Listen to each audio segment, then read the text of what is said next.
Perkenalkan, saya Latifah dari kelompok 7 dengan anggota Anissa, Risma, Putri, Rahma, dan Atina akan memaparkan alur rujukan dan berbagai macam rujukan sebagai berikut. Selamat datang di materi KDK kelompok 7. Sudah tahukah kamu seperti apa alur rujukan BPJS Kesehatan di Puskesmas?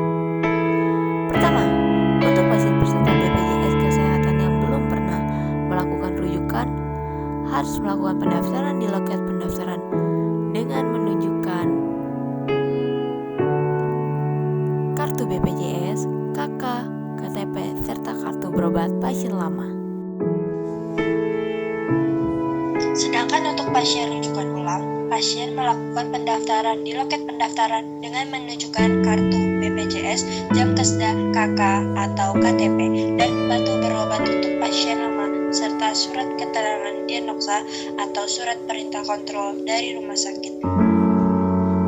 Selanjutnya, pasien akan diperiksa oleh dokter yang dilakukan pemeriksaan.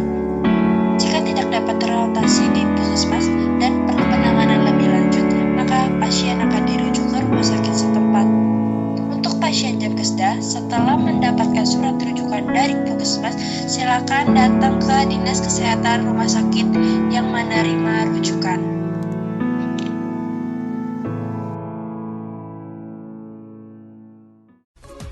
Alur rujukan dari klinik ke rumah sakit.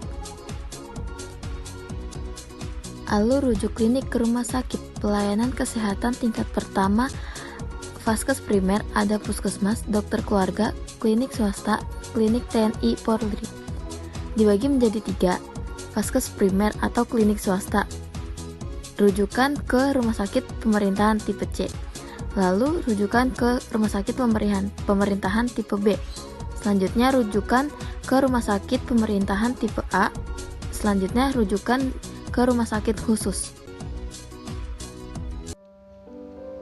Alur rujukan peserta BPJS Kesehatan. Yang pertama, peserta datang ke fasilitas tingkat pertama, yaitu puskesmas atau klinik yang terdaftar dan bekerja sama dengan BPJS Kesehatan. Selanjutnya, pasien akan diperiksa oleh dokter di FKTP dan dilanjutkan pengobatan. Jika tidak dapat teratasi di FKTP dan memerlukan penanganan lebih lanjut, pasien akan dirujuk ke rumah sakit setempat. Pasien akan diberi rujukan online atau P-Care yang diperoleh dari FKTP dan melakukan pendaftaran di rumah sakit yang dituju. Setelah melakukan pendaftaran, pasien akan diperiksa oleh dokter spesialis atau subspesialis, diobati tuntas.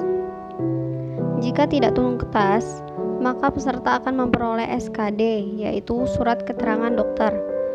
Peserta kembali ke rumah sakit sesuai dengan tanggal yang telah ditentukan oleh surat keterangan dokter. Jika tidak tuntas, maka perlu penanganan berkelanjutan atau kontrol ulang jika dibutuhkan, sesuai indikasi medis dengan membawa SKD dan rujukan FKTP. Penyakit kronis non-stabil perlu kontrol kembali. Maksimal kunjungan ke rumah sakit yang dapat diberikan sebanyak 1 kali kunjungan dalam 1 bulan untuk diagnosa PRB tunggal tanpa komplikasi. Sedangkan untuk penyakit kronis stabil, resep ditandatangani dokter dengan not PRB. Apa itu PRB? PRB yaitu program rujuk balik, merupakan pelayanan kesehatan yang diberikan kepada penderita penyakit kronis dengan kondisi stabil dan masih memerlukan pengobatan jangka panjang dilaksanakan di FKTP atas rekomendasi atau rujukan dari dokter spesialis atau subspesialis yang merawat. Apa saja persyaratan PRB? Peserta lapor ke pojok PRB di rumah sakit setempat.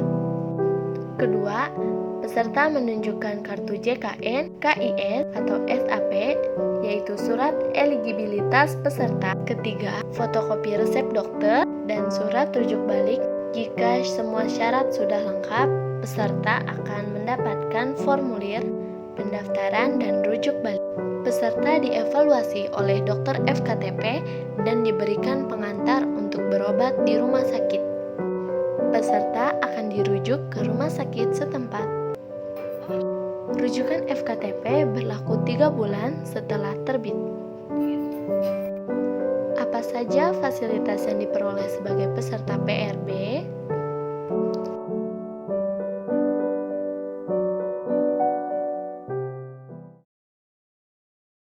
Pesan ini disampaikan oleh BPJS Kesehatan.